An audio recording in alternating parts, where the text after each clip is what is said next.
Who funded this? I have to say, I almost brought the same one. Really? I haven't seen this one.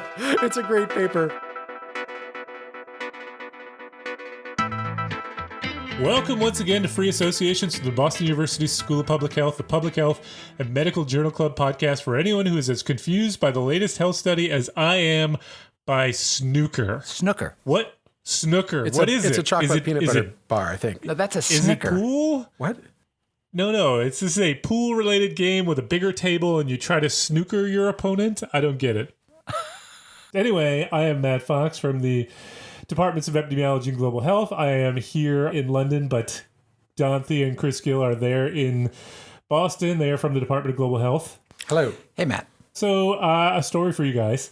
So, I got up this morning to go to work, and I went outside, and there were helicopters flying around in the sky above us. And I had no idea what it was, and it actually didn't even occur to me to think too much about what it was. And then later on the day, somebody sent me a text from the US asking about all the craziness going on here in the UK, and I had no idea what was going on. I had to look it up, only to find out I did not realize that we live a couple blocks from where Julian Assange was hiding out. Wow. Yes. Wow. And so when they kicked him out this morning and arrested him, I apparently was right in the neighborhood. Oh, wow. It strikes me in hindsight that Julian Assange's threat to sue the Ecuadorian government may not have been a strategically wise move. That wasn't too smart. Maybe not a good idea, yeah. Anyway, all that is to say, if you're looking for Julian Assange, you will not find him on the Population Health Exchange website. So instead, you can find things there that you will find public health programs and tools at www.population.org. We should put our podcasts on WikiLeaks. Oh, please. You think people would actually look for them there? We might get indicted. Well, a lot of people apparently listen. Great idea. All right, now on to the show. So today in our first segment, which is our Journal Club segment, we're going to look at use of brexanolone injection in postpartum depression. In the second part of the podcast, which is our deep dive segment, we'll talk about statistical pitfalls in personalized medicine. And then in our third segment, which is our amazing and amusing, we'll talk about some of the things that make us laugh out loud, or Don will enlighten us on what music Cheese likes or something like that. So let's get into segment one. So we're going to talk about an article that looked at brexanolone injection for postpartum depression. It was published in The Lancet, and the study was titled Brexanolone Injection in Postpartum Depression, 2 multi-center, double-blind, randomized, placebo-controlled phase 3 trials. Boy, they got all the buzzwords into the title there.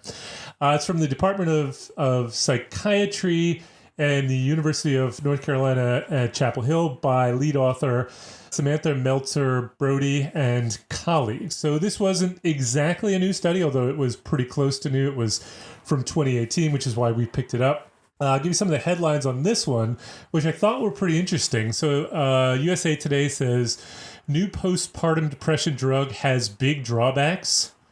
MSN says there's finally a drug for postpartum depression. Too bad it's $34,000. A course. Yeah. For one course. For one course. Yahoo News says FDA approves first drug to treat postpartum depression. And then Business Insider says regulators just approved a new depression drug with potential to be a game changer. I thought it was interesting. So I only picked one that picked up on the $34,000, but that was quite a theme in the headlines that I saw. Don, can you give us the rundown on this study? Sure, Matt. So postpartum depression is a lot worse than I had thought. It's a lot more common, and when it occurs, it tends to be pretty severe with some pretty dire consequences. So this is really a serious problem. There are some figures that indicate that up to 11% of new mothers suffer from some form of postpartum depression, of which 40 to 80% is either moderate to severe. And there's all sorts of really bad complications that go along with it, like suicide or loss of impaired mother-infant attachment, and infant malnutrition during the first year of life. So it's really a serious problem. The off-the-shelf antidepressants don't work consistently for this, and if they do work, they tend to work kind of late. So, it can take up to 6 weeks for those drugs to kick in. So these investigators sort of extended information that they had collected in human and animal models, which suggests that this brexanolone, which is a naturally occurring hormone, it's a form of progesterone, and brexanolone is the trade name, but the generic name is allopregnanolone, which is a neuroactive metabolite of progesterone. And they've measured it in humans and in rats, and they found that the levels go up during pregnancy and decrease a lot and very rapidly after childbirth. So whereas the prior studies looking at sort of generic antidepressants, which have a mechanism of action that's a little mysterious, these investigators took an observation that they saw in the laboratory and sort of exploited that to try to find a therapy that would actually work. So, I mean, it makes good biological sense. So they had done a previous study, which was a phase 2 study with a limited number of women. There were 21 women, and they found a difference in terms of something called the Hamilton Depression Score. And that's a pretty standard way of measuring depression.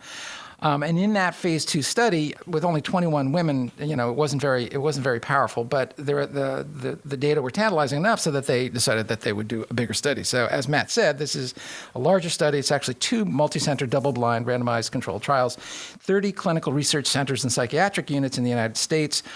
They did 2 studies. One was low and high dose, and the second study was only high dose. And it wasn't really clear to me why they sort of disaggregated it into these 2. But in the end, I struggle with that too, yeah. But in the end, they basically put all those data together and also combined them with the data from their phase 2 studies, so they had more power. And they had a greater ability to sort of disaggregate the data and look at it in a more detailed way. So this was industry funded. So the organization that makes this particular medication funded this study. I think it's always important to know that. They recruited women, either self-recruited or referred from their personal physicians, or they also put advertising out on the web, and they attracted women through the web. And the screening criteria was that you had to be less than 6 months postpartum, you had to be feeling depressed, and you had to be over 18 years of age.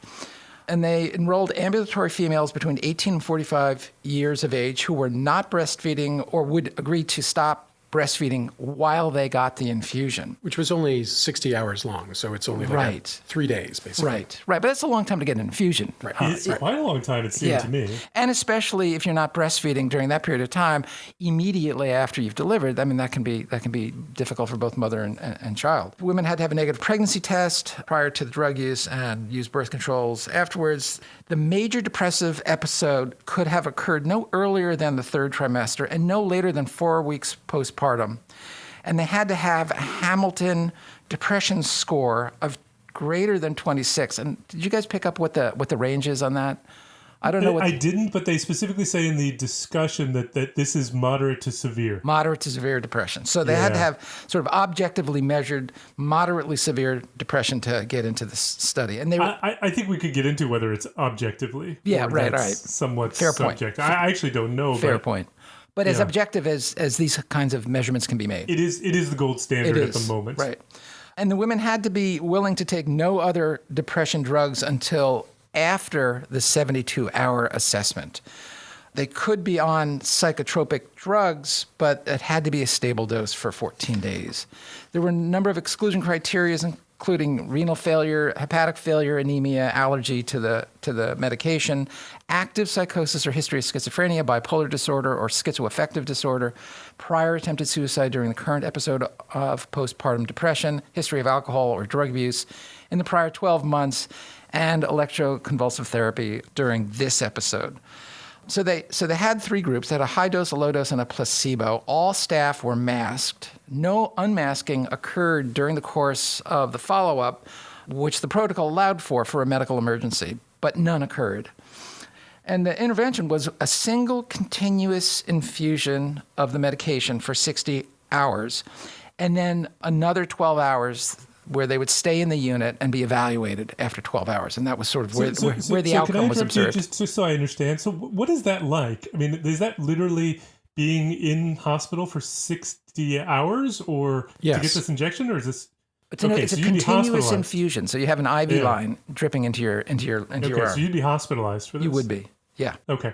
They also had follow-up on day 7 and day 30, and they had no follow-up beyond that. The outcome was change from baseline in this Hamilton rating score for depression.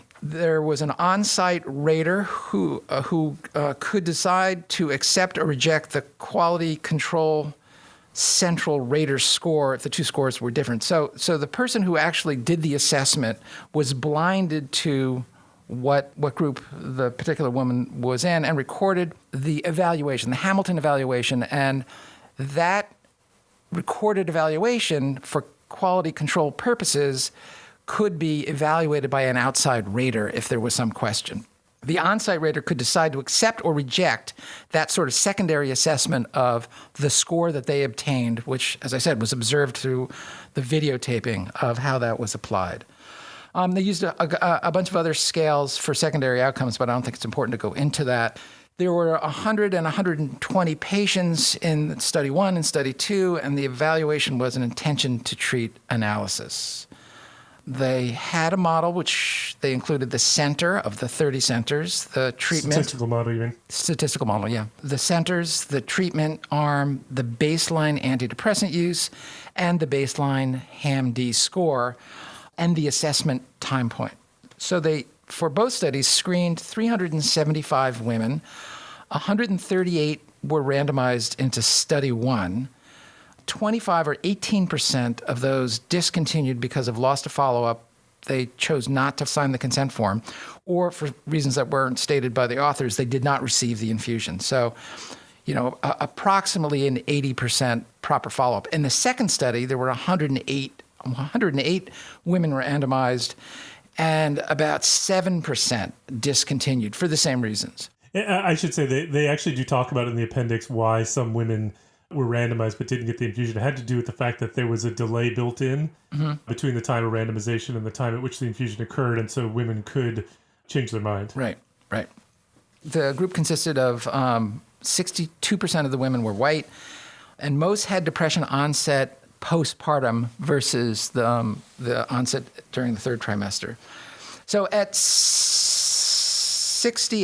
after 60 hours, at 72 hours, in Study 1, they found that there was a mean reduction in HAM-D score by about 19.5 points in the low-dose group, about 17.7 points decrease in the high-dose group, and about a 14-point decrease in the placebo group, giving a mean difference between the high-dose, low-dose group and placebo of a 5.5-point decrease. And in the high-dose group, it was a 3.7-point decrease. And this difference occurred at 24 hours. There were slightly different numbers, but it also persisted at 48 hours and persisted till day 7. 94%, the authors state, did not relapse with depression when they were visited at 30 days. And it was extremely well tolerated. There didn't seem to be any bad effects other than a little bit of reported headache, dizziness, and somnolence.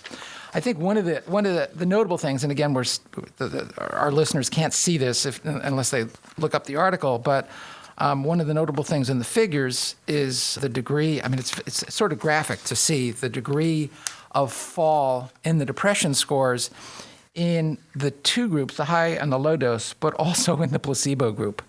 There's a fairly large decrease in the score obtained at baseline and the 72-hour evaluation. And what's interesting about that is that you can go back to 2 other episodes where we've talked about antidepressants, and we've mentioned the exact same thing. Right. That in every study we've looked at, which was a trial of antidepressants, all groups decline in their severity scores after being enrolled in the study. And so, Chris, I know you might call that the placebo effect. I think that's regression to the mean, but either way you look at it, there is... Or it's just the natural evolution of the disease, too. Or whatever you want to call it. There is a significant proportion of the population that is getting better in the absence of treatment. Right. Chris, what's your take on this study? Well, I think this was very interesting that they started with a very different sort of biological pathophysiological model for how this drug intervention might work. And Don, I thought you said this really well, that like we don't really understand the neurochemistry very well of how like SSRIs, Prozac-like drugs work, or how the tricyclics worked. We sort of imagine that they work in a sort of an empirical way, but it seems always rather circular logic, right? That we know these are important neurotransmitters in the brain, and we know that we can adjust them in different ways. What exactly that means to these feedback loops is very hand-wavy at the end of the day, and we don't really understand how changing the uptake levels of serotonin is going to affect this or is going to affect that. But here, it felt like this was a much more specific, approach to solve the problem, starting with the epidemiologic observation that progesterone is an essential hormone for maintaining the patency of the pregnancy, and its concentrations rise throughout pregnancy. And as soon as the baby is delivered, the progesterone levels fall.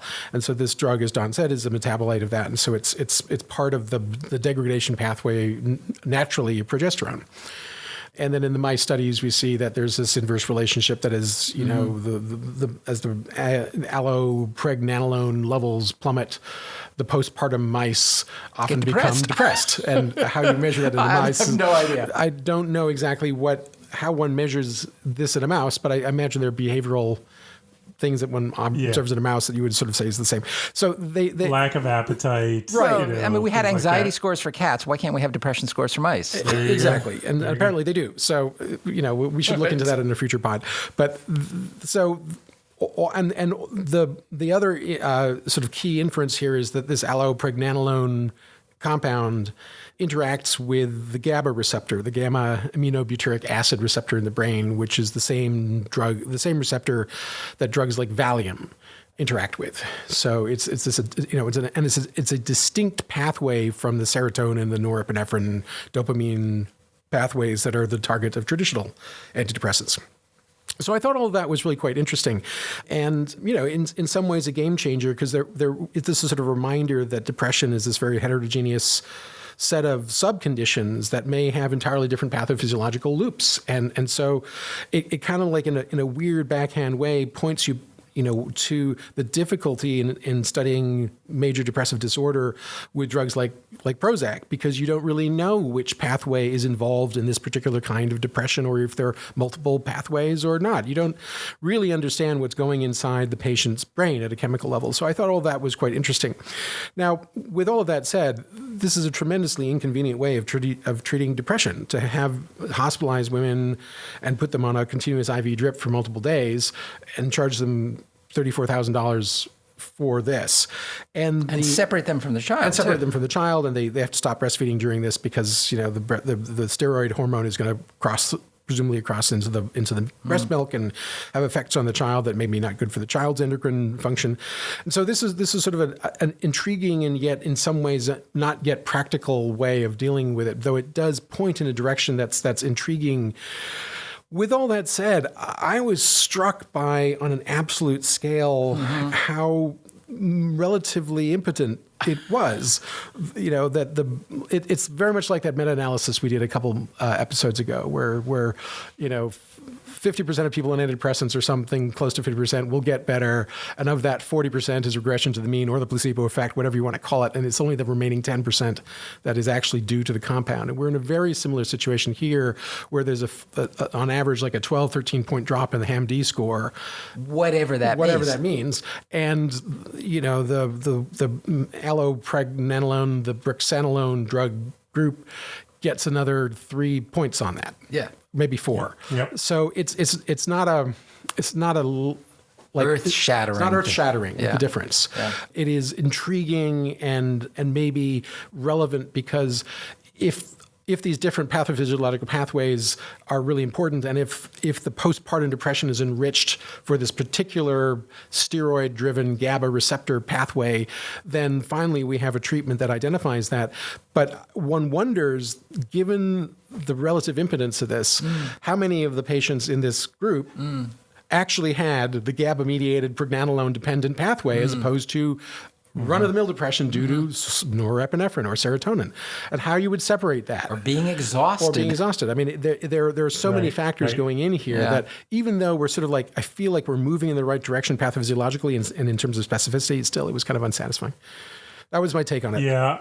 I share some of your concerns. I mean, so I have a note in my my notes page that I kind of keep from episode to episode that always sort of starts off with my first thing is what's my prior on these things? You know, do I think before I ever read the study that this is going to work? And I have to admit, I go in to a study like this with some skepticism for two reasons. The first is based on what we have been learning through this podcast, and I want to fully admit to the fact that I'm not an expert here in depression in any way, but I have some skepticism about the literature around antidepressants in general, because what we have seen so far has been underwhelming. I don't know how to yeah, I mean, I think that's a fair way to describe it. That it's not that we don't seem to see apparent effects; it's that those effects maybe could be explained by other things, or to the extent that there are effects, they are quite small when you actually account for everything else that's going on. Secondly, and I'm just being upfront about this, you know, this is funded by a company. The researchers received a grant from the company, but whenever there is a product that is of, for commercial viability, I immediately just that I get a bit skeptical that it's going to be a real finding just because of that. And I don't mean to, that's just across the board I do that. I don't mean to imply that they have done anything wrong in any way by accepting this money, or that they did anything intentionally wrong in their design. But so I start off there.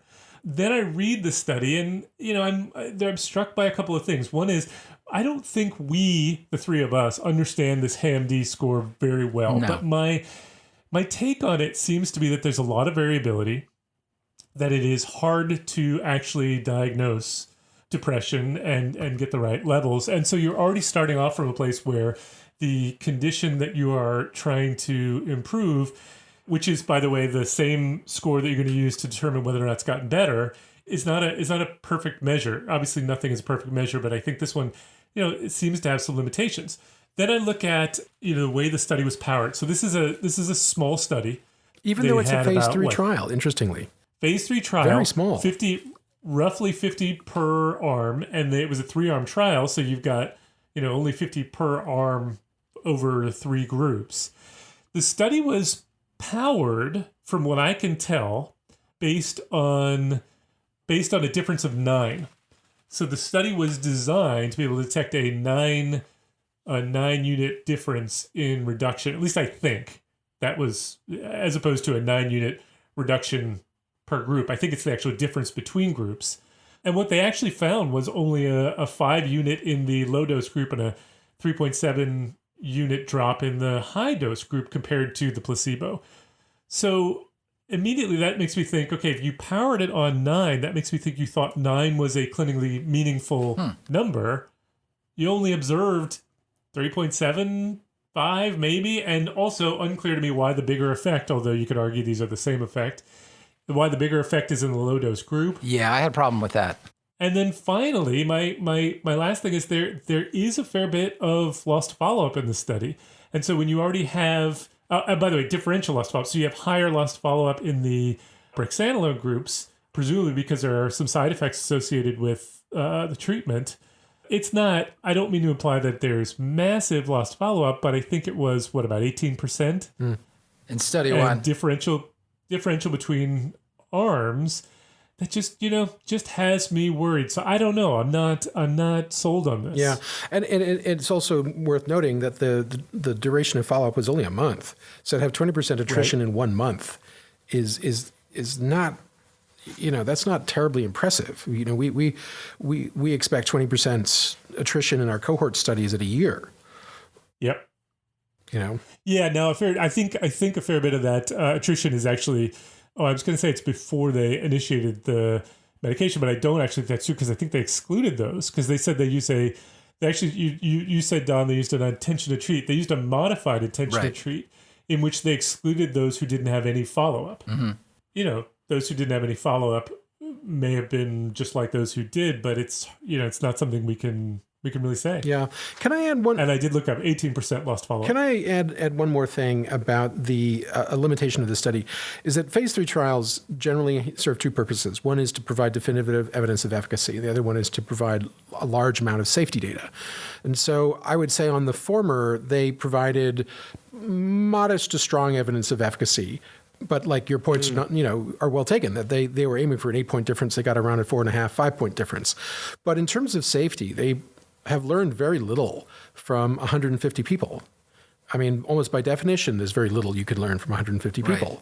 And what they learned is that a lot of people who received the brexanolone injection became sleepy, which is not surprising because it stimulates the GABA receptor Right. and acts in some way like a benzodiazepine would or alcohol would. It's a somnolent.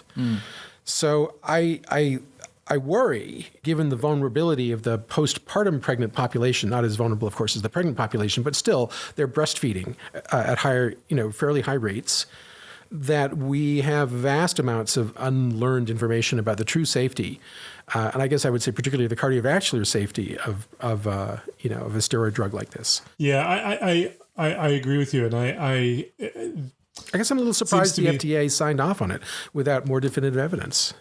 Well, we went back to the issue of 50 per arm. So one of the things that it seems to me, and this is, remember, just about every depression study we've looked at have been small numbers.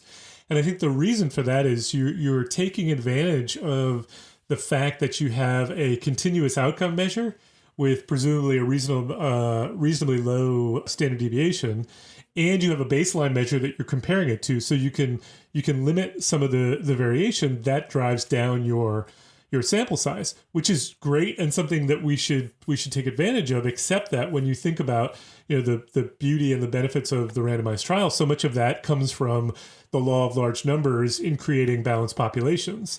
And so you are taking advantage of the smaller sample size when it comes to power, but you don't necessarily get all the benefits in terms of creating exchangeable populations. And if you look at the baseline tables, they're not, what you would expect to see from a large randomized trial. Mm-hmm. You have, imbalances in some of the population characteristics.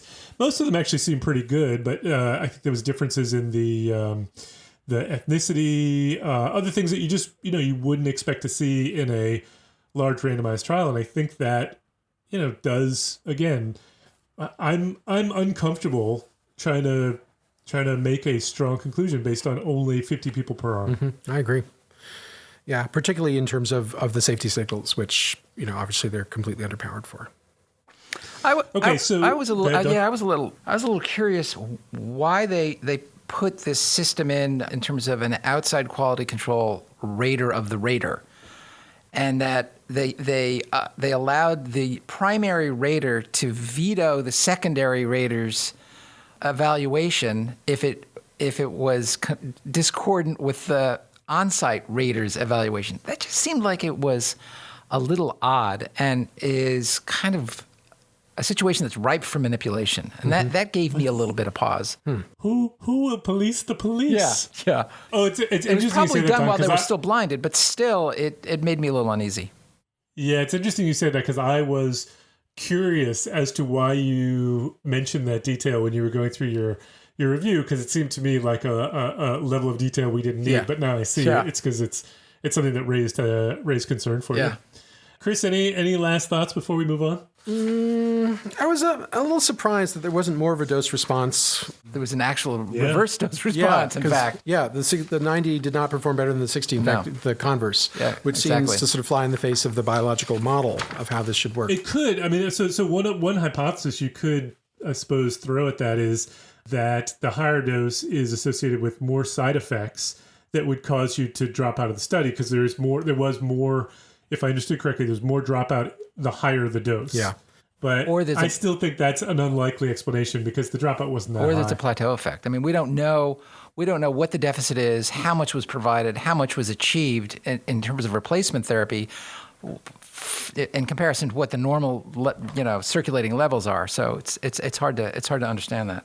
And the last criticism I want to level at this is that in all of the other depression studies we've reviewed so far, we have criticized the relatively brief length of follow-up. Right. And we've been upset about like 6 months or a year as being like, this is a short period of time. This only went out to 30 days. Yeah. Yeah, I mean, I have to admit, I don't know postpartum depression well enough to know how long it would typically last to know whether that's one would think that it wouldn't last as long as sort of organic depression, not in the setting of shifting hormones. I thought that may have been part of the reason, but anyway. Yeah. Right. Okay, so So remember several episodes back, there was an article that reviewed a bunch of the studies in the psych literature, and then they set up a gambling market. Oh yes, that was very betting interesting. Market to try and see what would replicate. So if you had to put money down on this replicating, how much money would you put? A lot of money down? No, a little money down? Or I'd no put money less down? than $66 I earned for the NCAA brackets. Okay, so Wow. Don had to bring that up. Okay. Don is quite proud of Right. himself. Right. He won second place in the college basketball pool in the office. Quite proud of I myself. think I came in last. Frankly, quite proud of myself.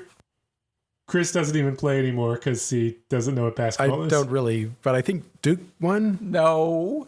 right? No. There was some bad Virginia. call and Duke won, beat There was a Villanova or bad something. call. No. And, yes, there was, but that was anyway. So would you put any money down on this one replicating? I don't know. It seemed I don't know. I'm underwhelmed. I have to confess, I'm underwhelmed. I keep Yeah. looking at their figure, which our poor listeners can't see, but like the striking improvements in the placebo arm and the relatively modest extra improvements in the drug arm. And as I recall, normal saline is a lot cheaper than brexanolone and is almost as good, according to this graph. $34,000 cheaper. Is that what you're saying? I'm saying exactly that. Like, you know, once again, we're spending a lot of money for moderate benefit over salt water in this case.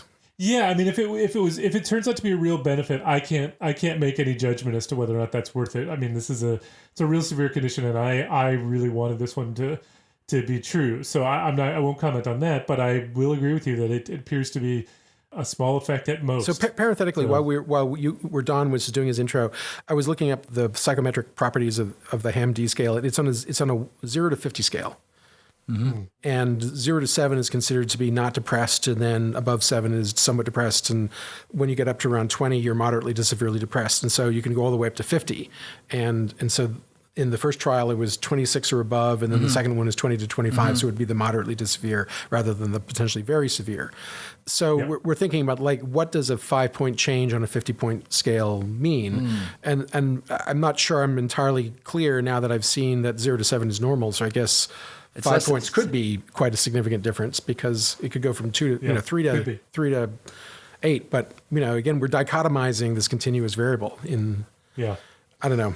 All right, so let's move on. Before we do, I just want to point out. So this was a Lancet article, right? Yes. Yep.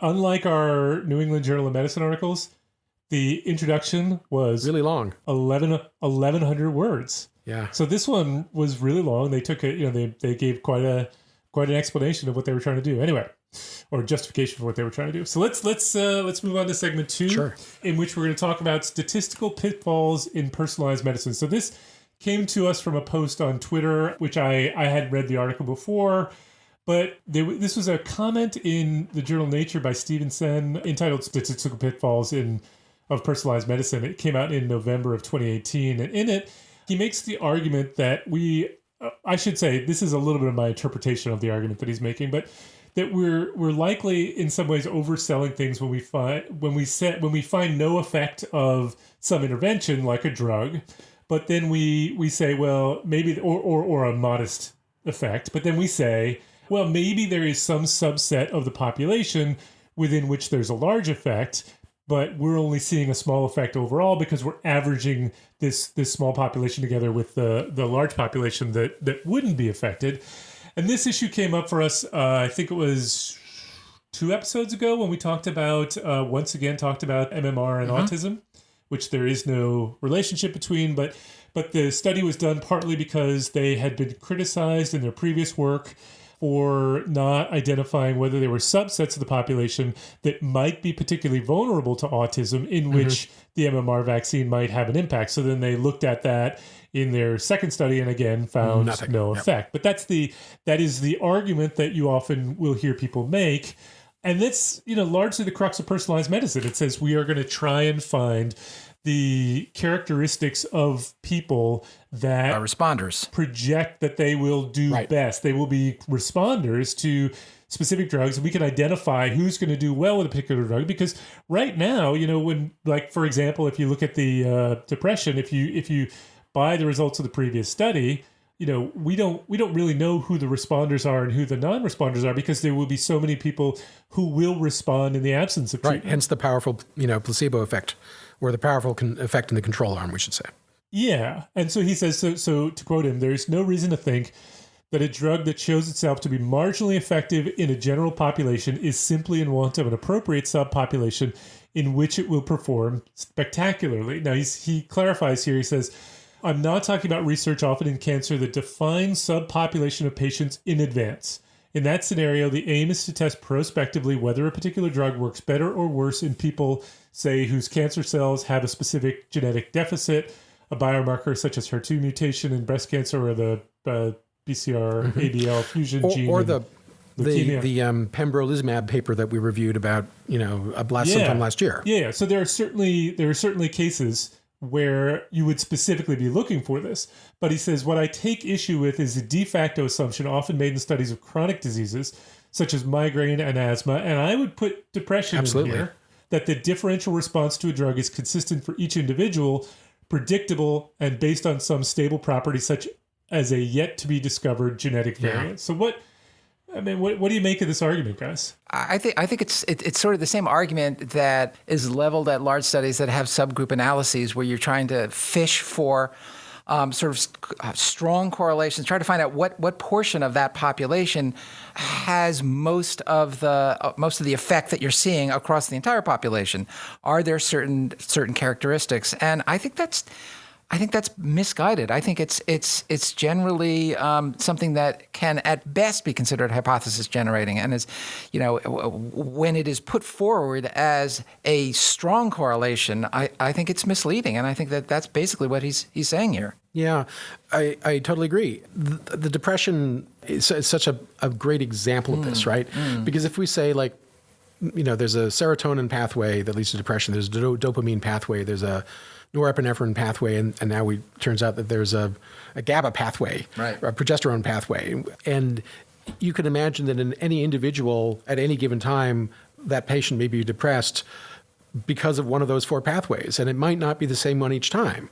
And so there's a certain, you give Prozac, and it turns out that this was a norepinephrine pathway, and it doesn't work so well. And so you think, okay, this is a patient who doesn't respond to Prozac because of their genetics. But the next time they have serotonin-dependent depression, and then it works really well, hypothetically. And so, if you had repeated the experiment, you might have found a totally different result. And is that because there's a certain degree of randomness here, or is it because the disease is changing here, or what? And the truth is, most of the time, we can never know actually what is going on and whether it's a repeatable phenomenon that they're being treated for. It's similar to the riff we went on with the Alzheimer's about how Alzheimer's disease is diagnosed essentially clinically, and it really could be comprised of a whole host of different pathologies in the brain, each one of which has a different etiology and pathophysiology, and therefore will be made better by different drugs or different interventions. But wait, I'm confused, Don. But it sounds to me like then what you're saying is each one is different, and therefore there could be a personalized treatment. No, you're not saying that? No. I mean, it's a quite sort of heterogeneous group of individuals. So there's a lot of misclassification of individuals in that, and it's maybe it's not a perfect example, because what we're really dealing with in that instance is not just one disease. We're putting a whole bunch of different diseases in the pot and saying, does this intervention work on these all sorts of different diseases? And of course, we're not going to find. And the problem is we can't distinguish those diseases. Correct. And so it's always a bit of like we're just rolling the dice and hoping that our intervention happens to match the pathology. In the same way with this paper with the depression, because as you pointed out earlier, Chris, it could be that this is truly postpartum depression, or it could be another pathway that's causing this. Yeah. Right.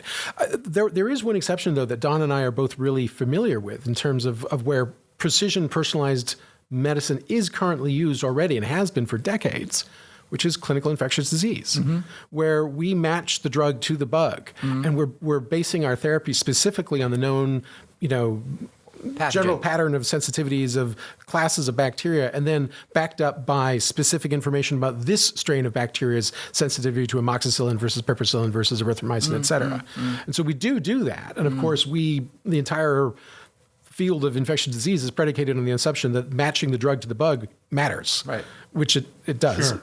I mean, we like to believe that it seems better. to in our experience. Yeah. Otherwise, we're pretty useless. Or we should just go home Right. and give everyone Z-Packs. Find another job. So, And I think it's a good example. I mean, it's a very good example. But the question is, does that apply to cancer? Does that apply to... So more and more it is applying to cancer, right? That's why the pembrolizumab thing was such a big deal to us and why we were so attacked, because here was a drug that was licensed specifically for a mutation regardless of the tumor.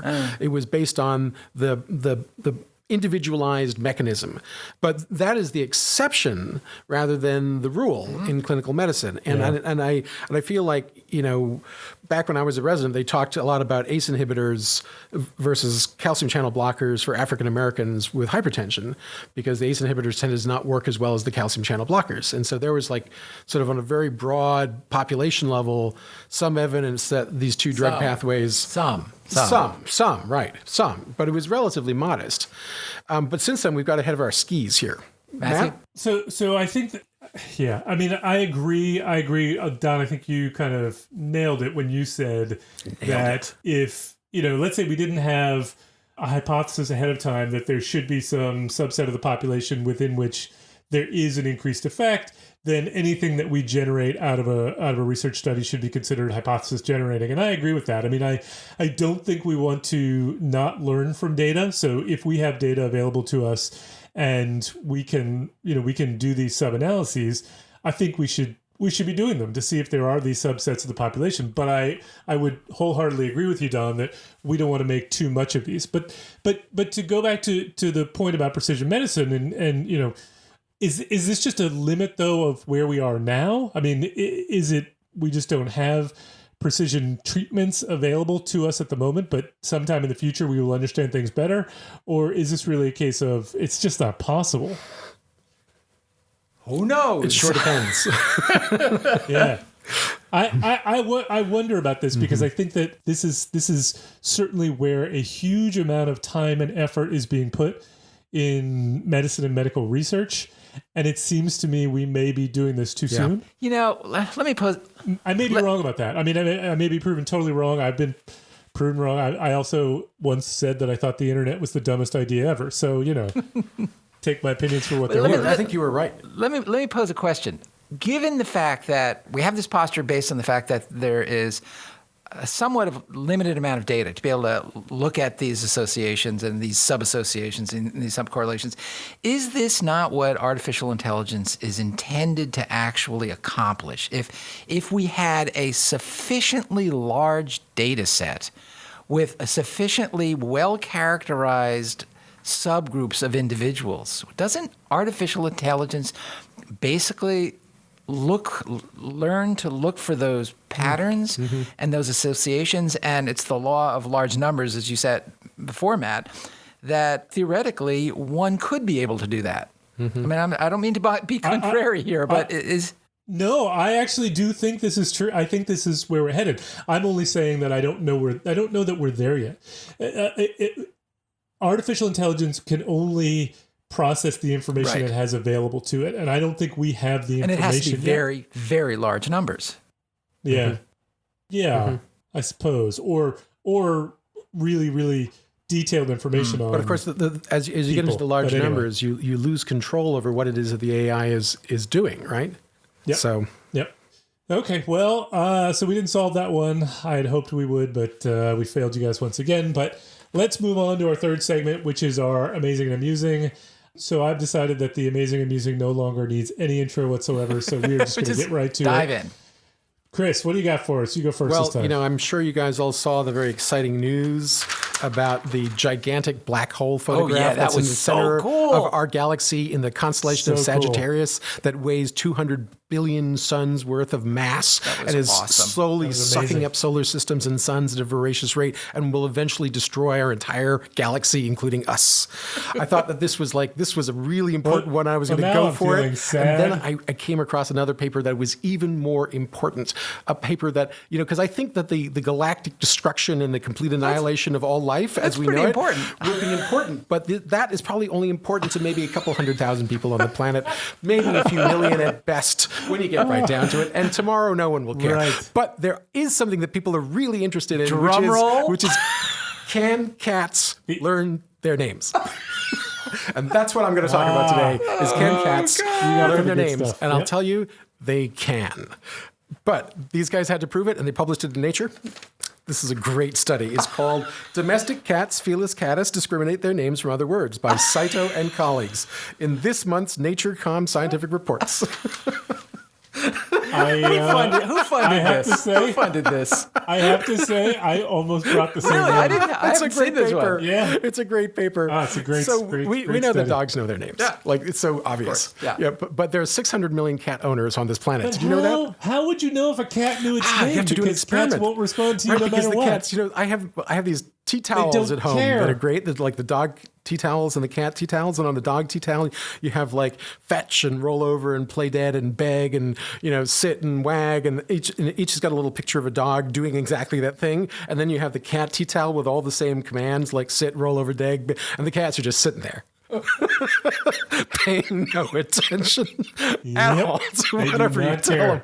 So you might very well do assume not that care. the cats do not recognize language, but cat owners think passionately this is not true. What'd they do? What'd they do? So they did an experiment where they got cats and cat owners, and they would read them a series of words that initially, this was the first experiment. They would say like, this was all in Japanese, so I'll say it in English. They would say like fish, dog, bunny, chocolate, fluffy. Mittens. And then mittens, right? And so the purpose of the first four words was to sort of like control for the cat's attention just to any noise. Like, oh, my master is saying something. And so, predictably, for the first word, they would prick up their ears and they'd listen. Hang on. A cat does not think of a person as its master. True, good point. As its feeder, and its tummy warmer and scratching post. Yeah. So they would give these four control words first that all had to have the same number of syllables, and they would say them in a monotone so there was no emotional inflection. And then they would say the cat's name. And then they had this cat rating, it's like attention rating scale, which was just, the rubric is a great. Because it's not like dogs, where the dog is like woof woof woof and looks right at you and like gets really excited. With And the cats, tail wags. it's subtle. Yeah. The cats, Hit us. they have the ear twitches, head moves slightly, looks at you, tail twitches, and maybe gets up and moves. Seriously. And that was the That's scale. the scale. That was the scale. Because we're not looking for big effects here with the cats. We're just looking for any acknowledgement that it heard you at all. So they did this experiment, and sure enough, the cats preferentially respond to their names. Come So when you on. get to Fluffy, they're like, what? They don't move, but they're like, yeah. So they You like, said my name. I heard you say my name. What's up? So then they did it again, like looking at like people who had multiple cats, and they wanted to see if, like, in a house with like 5 cats, will each of the cats recognize its name as opposed to all the names? Because you can imagine, like, when you're feeding the cat, you go ting ting ting on the can, you say, "Come here, Fluffy, Bunny, honey, name of ex-husband," and And then they all come running. And you don't know if it's because they all like seeing all the other cats running and they're running because it's dinner time, or because they heard their names. So what'd they do? And so they did the same thing where they would like do the controls using the other cat's names. in front of all the cats. In front of one cat at a time. And then see when they finally got to the actual cat's name, whether the cat would respond to its name preferentially, which it did. So they know their names. But then they did the same experiment in a cat cafe. You know what a cat cafe is? It's do like not. these people, it's like people who feel depressed and love cats, and they go to a cat cafe and there's like cats everywhere. right, and they right, go right. and drink coffee and tea and eat crumpets and pat the cats. And the cats are like so used to people like saying Fluffy, Bunny, when it's not Fluffy and Bunny, it's the other cat's name, right? And so they just they want to know, in that milieu, will the cats respond to their names? And the answer is kind of no, they don't really. The cats have sort of forgotten their names, and they're just like, whatever, they're ignoring all the humans all the So time. what happened? And then they did another experiment where they wanted to see, well, what happens if someone else calls the cat's name other than the owner? Like, is it contextual on the owner's voice plus the cat's name? And it turns out that even if Don calls my cat Jackson, Jackson will respond to Don more than it will if you say, That it like, just happens to be the name Brick. of my son. Right. But with all that said, the cats don't come running. They twitch an ear, No, look they at you never do. slyly, turn their head yawn, 4 degrees flick to their the tail left. twice, and maybe roll over to face away from you. But reproducible. So the bottom line of this critical scientific question is cats definitely do know their names. They do not know that you're talking to them, but they just choose to ignore you. I still love that this was wanna know who published the in funder Nature. is. It was a very good study, actually. I thought it was quite clever. So good news or bad news, depending on your perspective. All right. Well, that is really good news. I'm going to go second since mine follows in the line of Rationality. I would of weird things that people are studying to try to find out about the animal kingdom. Except this one has to do with mosquitoes. Ooh. So this one They know was their names? sent in. They don't know their names, but this one was sent in to us by 2 of our listeners, actually. So Ashley Hollop and Hannah, you see, Oh, hey, Hannah. both sent this to us separately, and so I thought we would give them a shout out. But this was making the rounds on Twitter. Neuroskeptic tweeted it out, and it's just. I thought it was a really interesting study published in Acta Tropica 2019 by Diang and colleagues. The title of the study is the electronic song Scary Monsters and Nice Sprites Reduces Host Attack and Mating Success in the Dengue Vector Aedes aegypti. I have 3 students in my class who brought that to class. I have a class on global eradication of infectious diseases, and they brought that to class. This was a really popular paper. And it's really, I mean, it doesn't need much explanation beyond the title. They essentially, what they did was they looked to see whether, because sound frequency is important in the flight and mating behaviors of mosquitoes, they looked to see whether songs, whether music, and in particular this song, Scary Monsters and Nice Sprites. And I couldn't actually access the study itself, so I don't know why they actually picked that song, but they picked that particular song to see the impact that it would have on the behavior of mosquito in terms of foraging, host attacks, and sexual activities. And what they found was the occurrence of blood feeding activity was lower when the music was being played. There was less less flight and less sex. reproduction. Less sex. Yeah, less mosquito sex when they would play Did you the song. listen to the song? I have never heard the song. No, we played it in class. Is it the kind of song? It's electronic music. It is almost like monotonic screeching for 5 minutes. And is it the kind of song that you would think, boy, I bet mosquitoes wouldn't reproduce if this music was played? It's the kind of song music? where nothing would reproduce if you were playing that song. Yeah, so you do wonder, like, you know, Kind of like progressive rock. Would this work? King Crimson kills all instincts to reproduce. It's not like the bossa nova. But I wonder if the mosquitoes would attack humans when you put that on. So I think there are many music choices that could have gone with. I would be interested to see the follow-up studies, but there you go, a great new avenue for malaria We should reproduce research, this or one. dengue for malaria research in control. this Yeah, case. absolutely. Yeah. All right, Dan, so what do you got? I'm going to leave the animal kingdom and stick with humans, and I'm going to talk about a paper that appeared in Medical Hypotheses in 2009 by George Steinhauser. And George Steinhauser was made the observation himself, as did his mates and his family, that there are certain individuals that collect navel lint at a much No, there are not. at a much higher rate than other we're individuals. not talking about the Navy. Not Oh, the navel. oh, you mean- lint, navel Right. lint. And so he And when you say Belly buttons. collect, belly buttons. you just mean that it collects, not as opposed to I am a collector of. He was not. He did not collect other people's belly button lint. However, he did. That's right. Chris Gill, April 2019, in a little test tube. I'm telling you, he wanted to know what are the characteristics that are associated with collecting lint.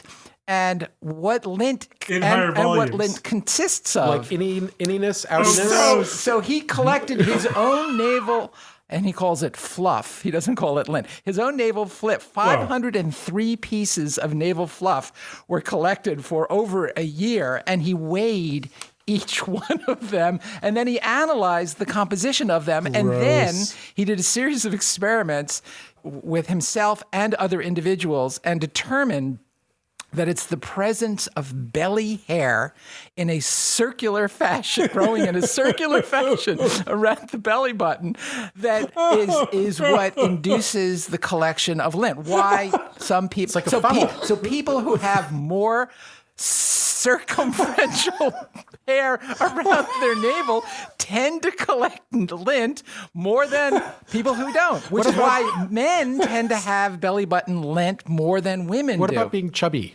He didn't specify that, although he did experiments where he shaved his own belly hair and the lint didn't collect, and then he did an analysis of the composition of the lint and found that most of it was cellulose in nature. How about that? Meaning that it came from your undershirt. Yeah.